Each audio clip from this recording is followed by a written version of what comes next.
Hi, Daniel. Thanks so much for taking the time to explore a little bit about mindfulness and the practice of law. Hello, Scott. It's great to be here. Thanks for having me. Much appreciated opportunity.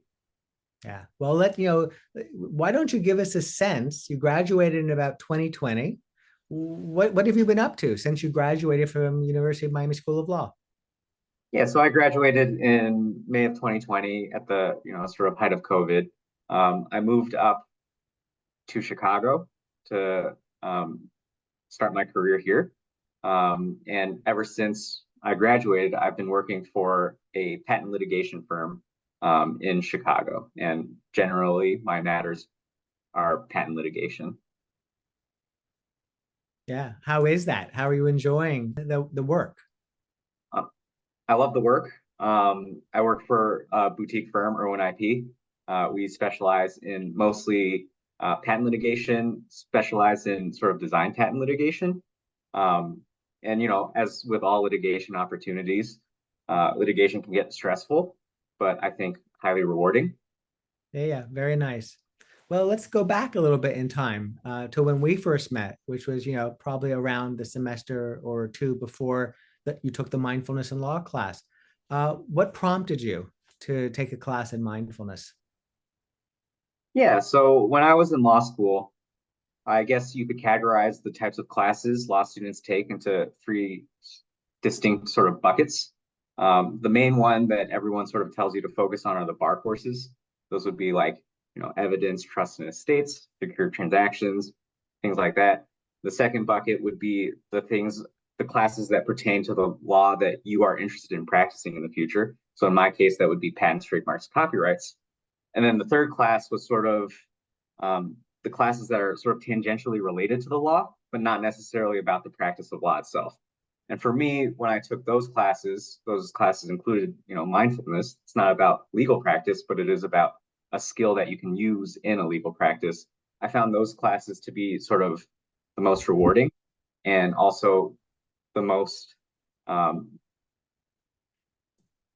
it gave you the best ability to pick up skills that you could use in the practice of law. So those classes include mindfulness.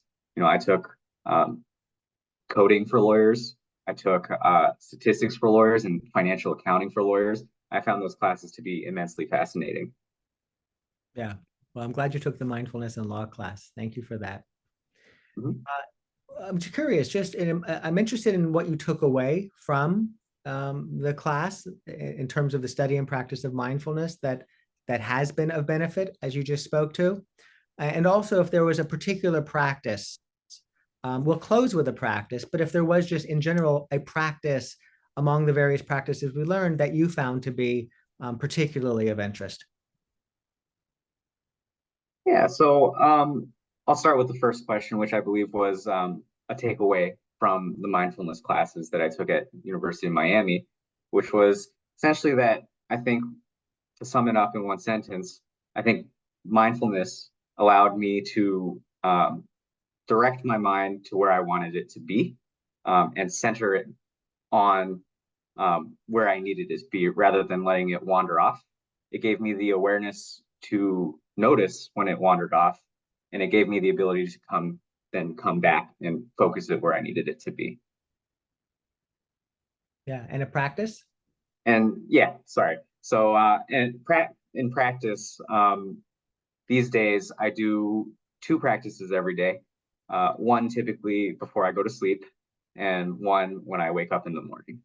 And so when I go to sleep, I try to do a short 1 to 2 minute focused attention practice where, lower my gaze, whether I'm lying down or sitting down, um, time myself for 2 minutes, and I just notice where my attention is going. So, for instance, I'm trying to direct my mind into a place where I think it would be best suited for ending the day and going to sleep. And so often, in the practice of patent litigation, you're on pretty harsh deadlines. And so when I'm thinking about these deadlines at night, often my mind will just wander and be like, oh my God, I need to do this tomorrow. I need to do this tomorrow. I need to do this tomorrow to meet my deadlines. I should make an argument this way or that way. And I try to center my mindfulness practice around sort of my breath, and I try to notice when my mind is wandering in a place that I don't want it to go. And so for in this instance, I would try and bring myself back, right? So if I start spiraling out of control because I'm thinking about work right before bed, I do my best to notice when I'm doing so, and I try to bring myself back to the breath. And I take it that the breath becomes a steadying agent. It helps to create a calming or a sort of reduction of the agitation that the mind that just took off to tomorrow, even though you're laying there in bed, go to sleep, that's why you'll turn attention to the breath. Yeah, that's correct. The breath is just a good center for me to come back to, right? I don't want to come back to a different thought that might spiral in a different direction. The breath is always there. It's sort of always steady as long as you're aware that you're making it steady. And so I always want to bring it back to my breath.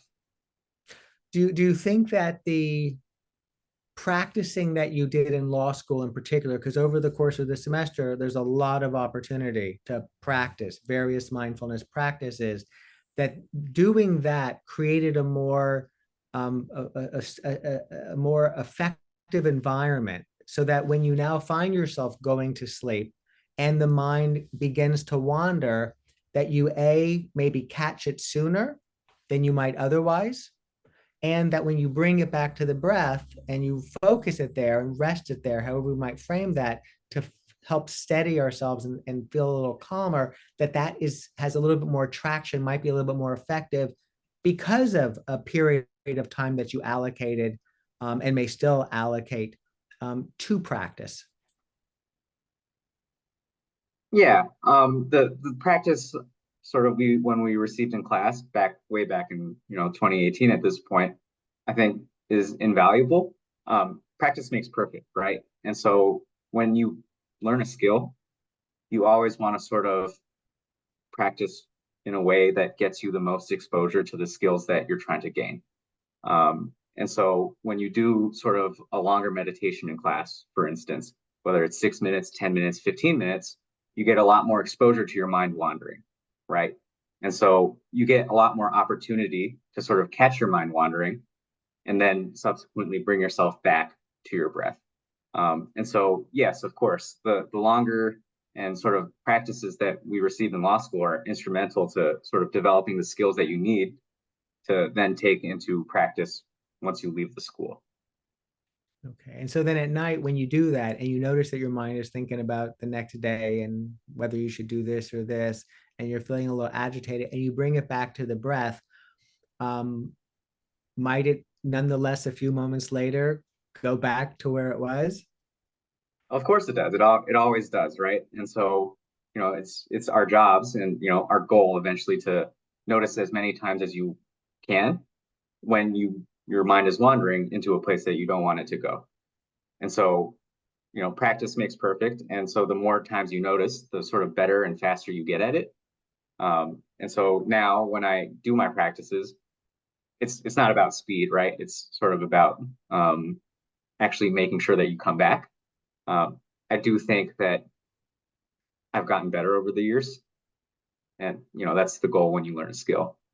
Yeah, I know you're a very accomplished pianist. I would imagine that you can relate this to the early days of practicing the piano and the skill development that comes along. Oh, absolutely, yeah. You always got to learn your scales, right? You start with the scales. You go to Bach, right? Bach has his well-tempered clavier of like 500 preludes and fugues, and they teach sort of the fundamentals of classical music, counterpoint, things like that. And you take those lessons with you as you sort of progress in your piano journey as well. Yeah, it's nice.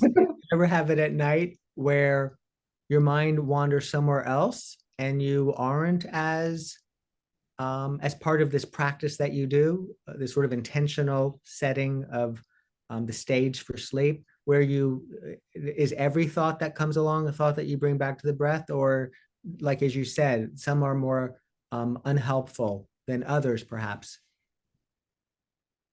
No, I would say there are some times when your mind wanders, when you sort of go to more pleasant valleys. These are things that, maybe you're thinking about your family, maybe you're thinking about what you're going to cook the next day, like, or do for a hobby, over the weekend. And things like that I find are more conducive to sleep than thinking about long-term projects for work. Uh, and so when those things happen, I do let myself sort of slip into those thoughts, for as long as I want, right? And if things start, if I want to focus on something else, I can just come back and change topics. Yeah. Very nice. It sounds like the awareness that you've cultivated and bring to these moments gives you lots of choices about what to do in those moments when your mind decides on its own to go somewhere, and you're able to navigate that in a way that's helpful and useful to you. Yeah, I think my goal with these meditations is to practice sort of the intent of where my mind needs to be, right? And so it's not perfect, right? Sometimes you do wander a little further and you might want to bring it back a little. But the goal ultimately is, okay, I want to be on a certain topic, whether it's the breath or whether it's pleasant daydreams when I go to sleep. And so the intent should be to notice when your mind is wandering when you don't want it to, and then bring it back to where you do want it to. All right. Thank you. In the morning, is there a morning routine? Yeah, so in the morning, it's a little bit of the opposite, right? So instead of trying to relax my mind and go to sleep, I'm now sort of planning out my day. And so in the morning, I'll sort of lay there for a strict like 1 to 2 minutes. And um, I'll try and do sort of a mindful planning exercise where instead of, centering my attention on my breath, it's actually centering my attention on sort of my morning plan, right? Um, Task one, what do I need to do? Um, and then when you have sort of filled in that blank in your mind of task one, often there are a lot of thoughts that can arise. So, for example, if you're doing something for a partner at your firm, um, you can be like, how long do I think it'll get done? Is there an email that I must have missed overnight that will change my goal? I try to stay away from those thoughts and sort of just populate a list of things for me to do. And when those thoughts sort of arise in my head, I try to bring myself back to the list and then sort of have an outline for what my day should look like. So I love the way you said it's a mindful planning. So you're planning as a way to just sort of anticipate your day, but you're doing it with an attitude or with a sense of understanding the nature of the mind, how the mind might wander, complicate this very simple sort of noting where you're going to go throughout the day in terms of major projects or tasks, and being able to bring yourself back, stay on track. And so it's a planning endeavor that has a little bit of mindfulness wrapped around it. That's what I'm hearing. Is that how you would? Yeah, I think that's a pretty fair representation of what I try to do. It's a very simple task, right? It should be a very simple task of what you need to get done throughout the day, but oftentimes our mind sort of tries to tack on a bunch of things that might not be super relevant to this very simple task. And in those instances, I find it very helpful to sort of come back and then put down a list, right? A very solid outline of what you hope to accomplish that day. And, you get thoughts of uh, maybe this is too much.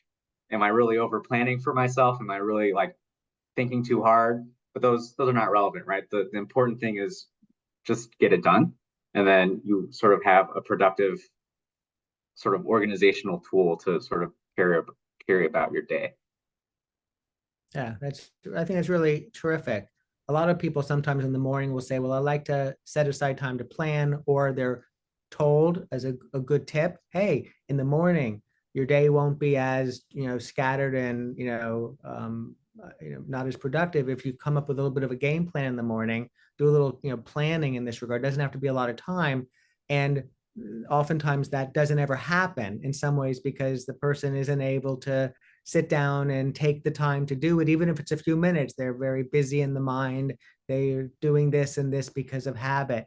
So I like the way you are taking something very practical and you are drawing upon how some of the qualities that are cultivated through the practice of mindfulness can be brought to bear to actually implement and execute on that game plan.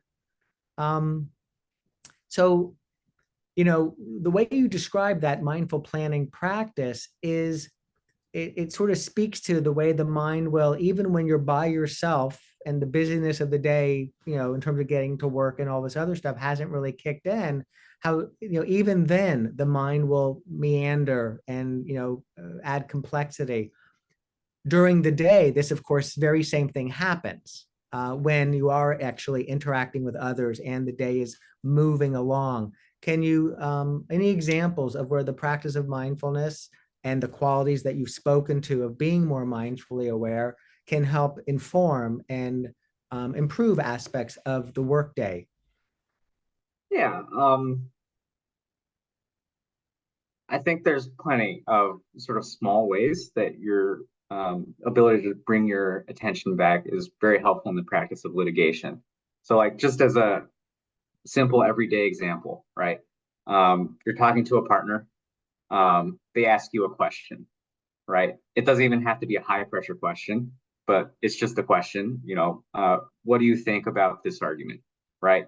And maybe they ask it in a way that's a little longer. And so as they're asking the question, your mind is off to the races already, and you're trying to figure out, what am I going to say? How am I going to answer it? What if I don't know the answer? What if I look dumb? Things like that. And by the time the partner is sort of done asking the question, you start blurting out an answer. And it's not necessarily like on point to what the partner has been asking you. And so it's not helpful to either of you, right? And so doesn't have to be just a partner. This could be at like a hearing or at trial when the judge asks you a question, and God forbid you start blurting an answer out in like open court, right? But when the partner starts asking you this question and you notice your mind sort of starts speeding away, I think you've sort of already maybe lost the ball a little. And it's important for you to notice that as the partner is asking you these questions, that your mind is now racing towards answering the question when your mind should really be focused on the question itself, right? And so as the question comes out, it's important for you to notice that you're wandering and spiraling maybe, and to bring yourself back and then actually think about that question. That's sort of a simple, very everyday occurrence in at least litigation, and I suspect the practice of law in general. So I find it pretty helpful to bring myself back. So, that phrase, bring oneself back, I think for somebody who's been practicing mindfulness and somebody who's aware of sort of where their mind is, has some insight into that, that makes a lot of sense. To somebody for whom this is new or for whom that languaging might be a little vague, it sounds like you're saying the partner says, come on in, asks you a question. They're beginning, as they're laying out maybe more and more information, or even as they're just beginning to ask the question, a lot of internal dialogue can go on. Some in the form of self-doubt, like you're saying, some in the form of what am I going to say? And because your attention is now turned inward, caught up in all these thoughts we're having, I think I like the way you noted you miss some of what's being said, right? Because you can't be in both places at the same time. So we miss information. And then ultimately, as you say, we might blurt out something that's unhelpful to everyone concerned. So you're speaking on the one hand to, you're aware this is happening, right? You're aware of the doubt, or you're aware of the beginning to generate thoughts, even though information is being communicated to you that would be helpful to just listen to. Is there anything that you do when you have that awareness to help establish a more steady state in that regard, to be able to listen and or however else you would want to be present in that moment? Yeah. Whenever the partner is sort of maybe asking questions, or a judge, just in general, when you're being asked a question, if you notice yourself wandering, I sort of like to take one deeper breath, and sort of it brings you back to the breath, right? You're no longer sort of thinking about all of the offshoots and the tangents anymore. now you're focused on being back to where you want to be. Ah, okay. Very, very nice. An awful lot, it seems, of opportunities arise with that awareness of where the mind is, um, which we can take for granted. And certainly my experience in the way we explore this in the mindfulness and law class and in general in mindfulness, when we don't know where our mind is and it's not in a place that is of service to us, oh, the implications and the complications. But with a little bit of awareness, we are able to course correct. And I like the way you're reminding us of the settling technique of taking a slower, deeper breath. You said one, even one can help to serve that. All righty. Well, I'm interested in if there's any. I think thank you so much for running through sort of your where you are, the work that you do, what it was like exploring mindfulness in class, how you have brought that creatively into your life personally and professionally, as we've discussed it. In a moment, I would love for you to share with us a 3-minute practice, and I have an idea for what that will entail based on what you shared. But before we do, anything in terms of, I guess, two questions. One, any resources, books, things that you've come across that you have found helpful, and anything else that you'd like to add? Yeah, sure.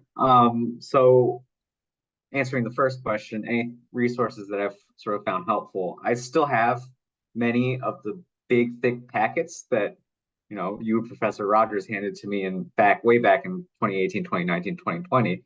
And I still consult those from time to time.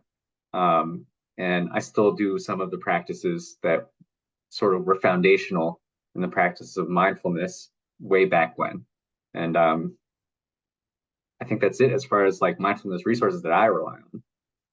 That's nice. What I'm hearing is that you studied it, you learned it, you practiced it, and you got what you needed to it's in your backpack and you're carrying it where you go, and you don't need to keep reading and that's not necessary to to bring it to bear meaningfully in your life. And I think that's what it's all about. Um, Thank you for that. Mhm. Anything else you'd like to add?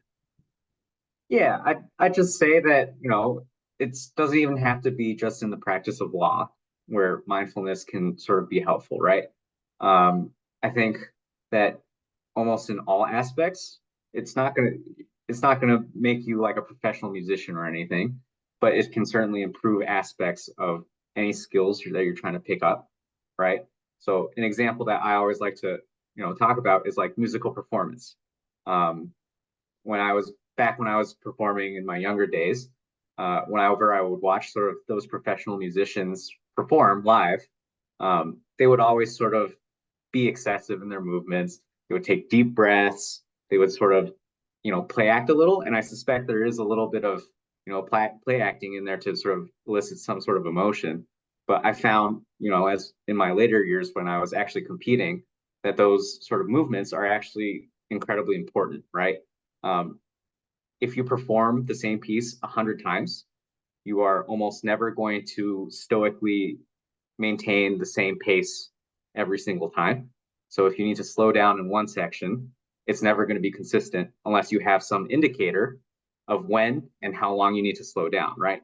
And so when you see sort of a performer take a deep breath during a performance, they're probably indicating to themselves, hey, this is where I need to slow down as I've done hundreds and hundreds of times before, right? And so those sort of highly dramatic play acting things, which I previously thought were just highly dramatic in play acting, they're actually incredibly important to improving your own performances. And so now, if there's a section where I need to remember to do a certain thing, whether it's slow down, speed up, make a little bit more lyrical, always take a deep, deep breath, try to be consistent. And that's really a good way to replicate sort of what you want to do. That's nice. What I'm hearing is sort of, I'm intuiting two things from what you're saying.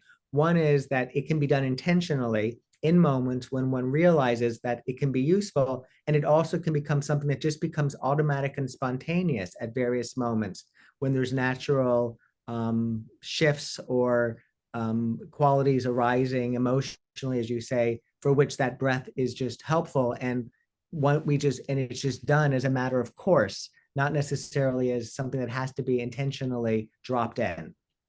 Yeah, yeah, I agree.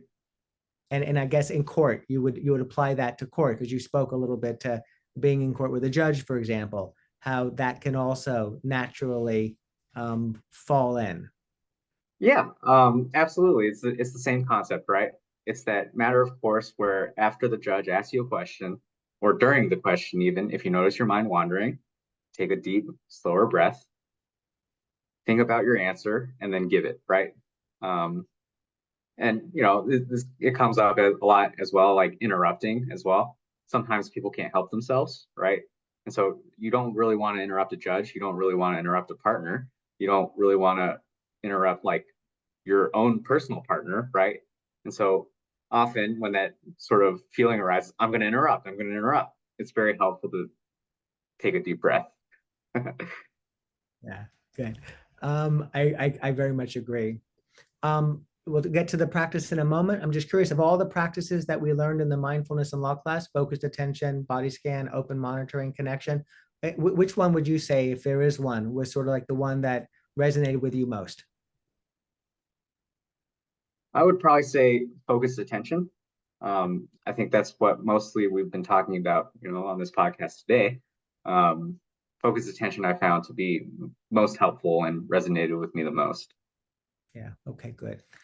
All right. So normally we might end with a period of time where a typical practice would be what we would experience. But you talked about a mindful planning practice. And whenever somebody might be listening to this or watching this, whether they happen to be doing it in the beginning of the day or in the middle of the day, they've taken a break from whatever they might have otherwise been doing for this to be the thing.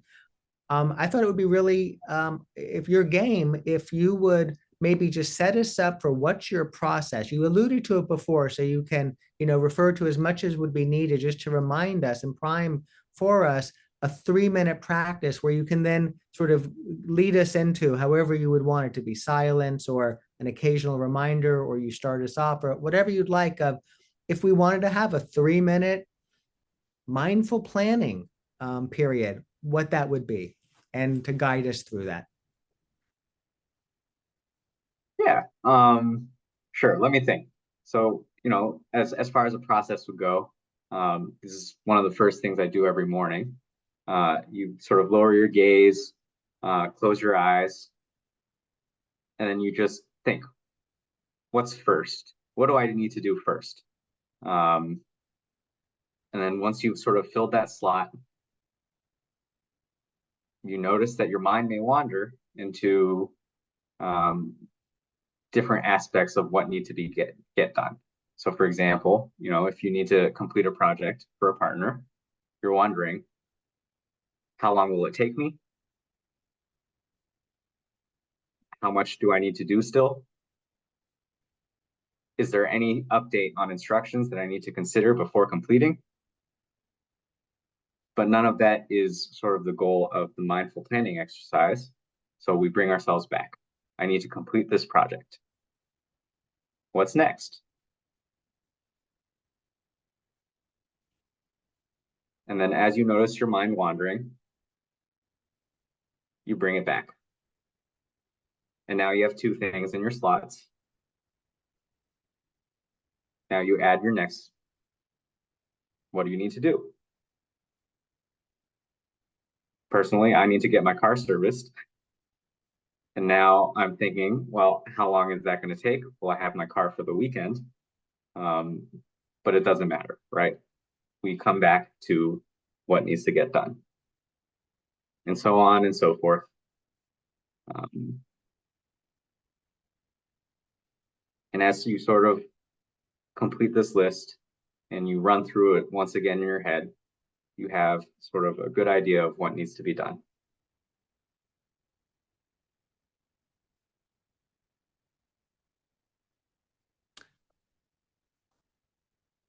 I followed along. I hope others who watch this followed along, or with that instruction, might pause or after this is over, take a few moments and do that.